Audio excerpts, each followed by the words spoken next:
Hai, nama saya Sinta Ardita. Di sini saya akan menjelaskan tentang router dinamik.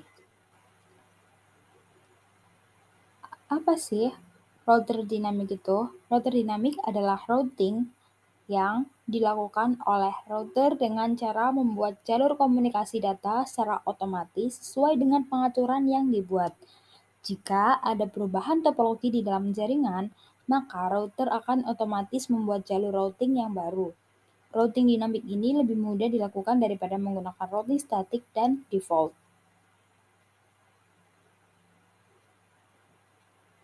Berikut adalah keuntungan dan kerugian routing dinamik. Yang pertama yaitu keuntungan. 1. Hanya mengenalkan alamat yang terhubung langsung dengan routernya atau jaringan yang berada di bawah kendali router tersebut. Yang kedua, tidak perlu mengetahui semua alamat network yang ada. Yang ketiga, jika terdapat penambahan suatu network baru, maka semua router tidak perlu mengkonfigurasi, hanya router-router yang berkaitan yang akan mengonfigurasi ulang. Berikut adalah kerugian. 1. Kecepatan pengenalan dan kelengkapan IP table memakan waktu lama karena router akan melakukan broadcast ke semua router sampai ada IP table yang cocok. Setelah konfigurasi selesai, router harus menunggu beberapa saat agar setiap router mendapat semua alamat IP yang tersedia.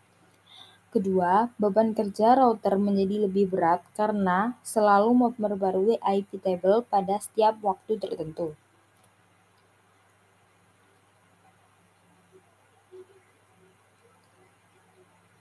Berikut merupakan cara kerja router dinamik. Di sini kita memasang satu PC, PC 1, PC 2, dan PC 3. PC 1, saya memakai IP address 192.168.1.1 dengan subnet mask 192 dan default gateway-nya 1.62.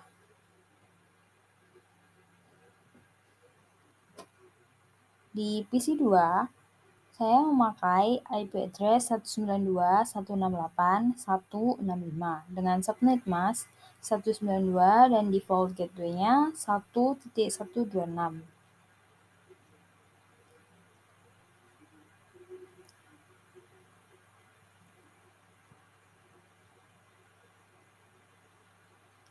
Dan untuk PC 3, untuk IP address saya memakai 192.168.1.253. Untuk subnet masknya saya memakai 128 dan default gateway-nya 1254. Untuk server 1, saya memakai address 33.1, subnet mask dengan belakang 0 dan default gateway-nya 33.3.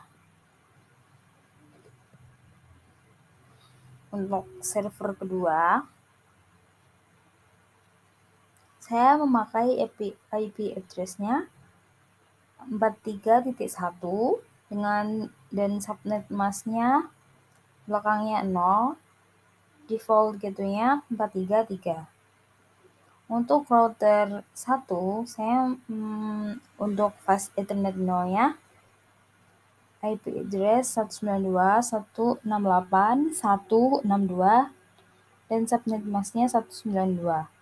Jangan lupa untuk mengaktifkan port statusnya. Kemudian fast ethernet, saya memakai IP address 192.168.1.126. Untuk seri 2, saya memakai IP address 12.1. Untuk yang ketiga saya memakai yang ketiga saya memakai 13.1.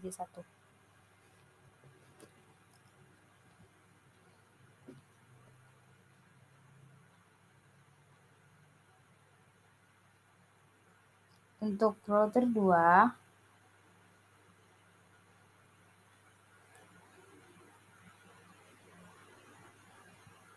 saya memakai Untuk Fast Ethernet 0, saya memakai IP address 192.168.1.254. Untuk Fast Ethernet 1, tidak. Untuk serial 2, saya memakai IP address 12.2. Dan untuk serial 3, saya memakai 23.2. Jangan lupa sekali lagi untuk menyalakan port statusnya.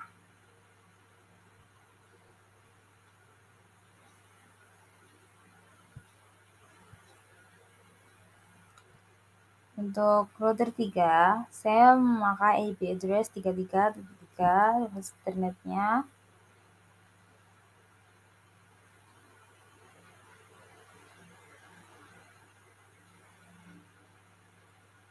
terus Ethernet satunya serial 2, 23.3, dan serial 1.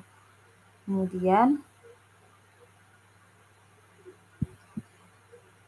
saya menekan di sini, saya menambahkan network address dengan 12.0.0, 13, dan 192 itu. Kemudian di CLI, saya akan menambahkan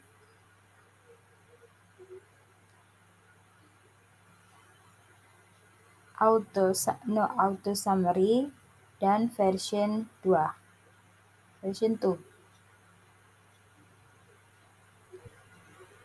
Jangan lupa untuk di-save atau disimpan. Dan untuk router 2, saya menambahkan 12.0.0, 23.0.0.0, dan 192. Sama seperti tadi di CLI, saya menambahkan no auto summary dan version 2.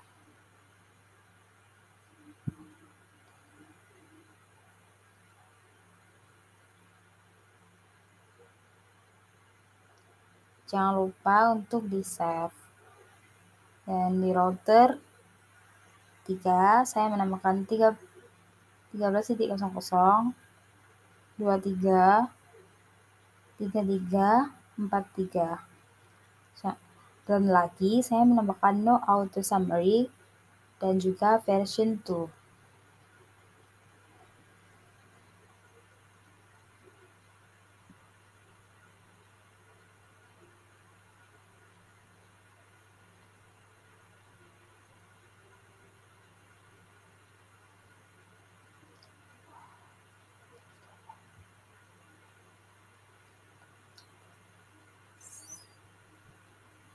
Setelah itu kita melakukan simulasi.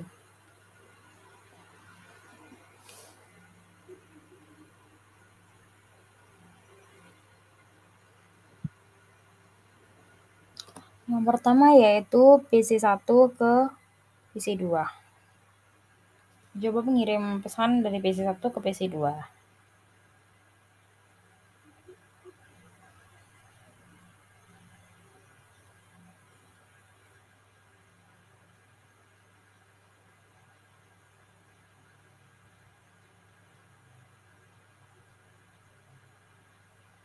Iya, jangan lupa untuk filtersnya hanya ke ICMP.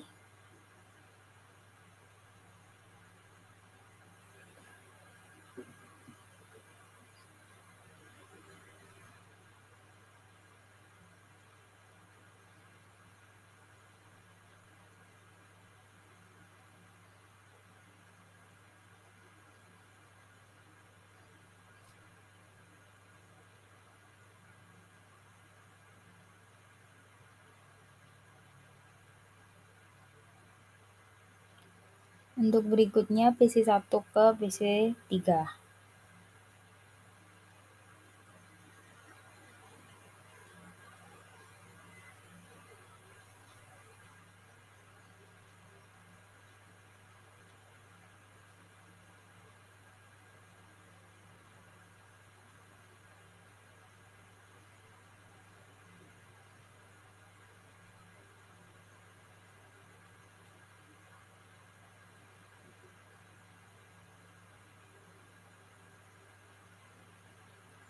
Lalu dari PC 1 ke server 1.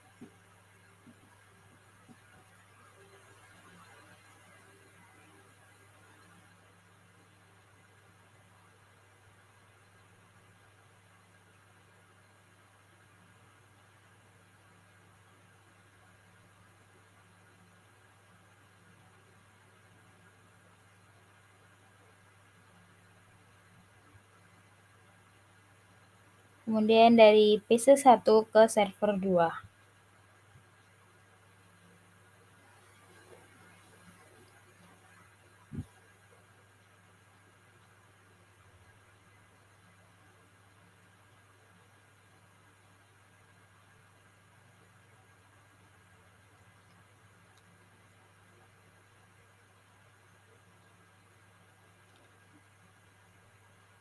Yang selanjutnya yaitu dari PC 3 ke PC 1.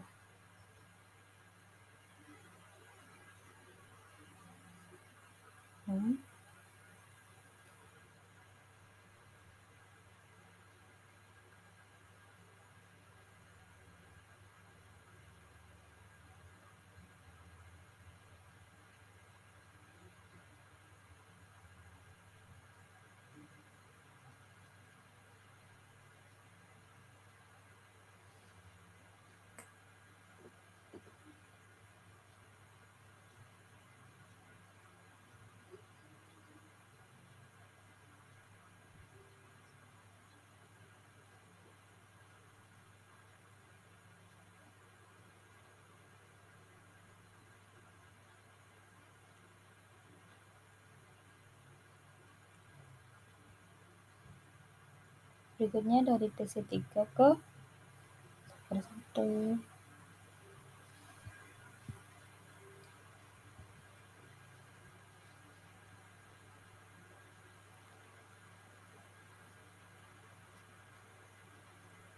Selanjutnya dari PC 3 ke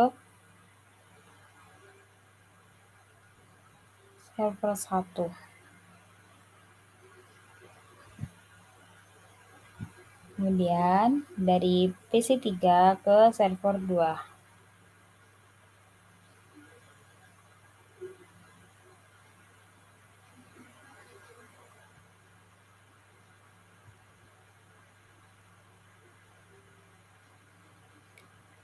Selanjutnya yaitu dari server 1 ke server 2.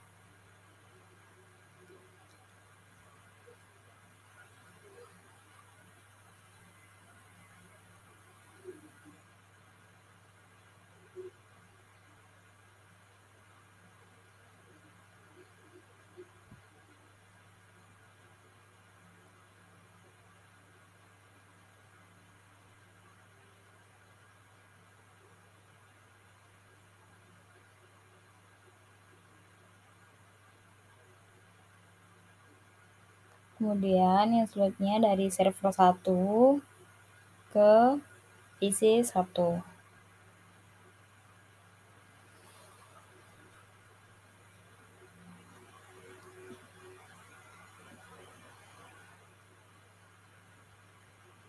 Kemudian dari server 1 ke PC 2. Dan yang terakhir yaitu dari server 1 ke PC 3.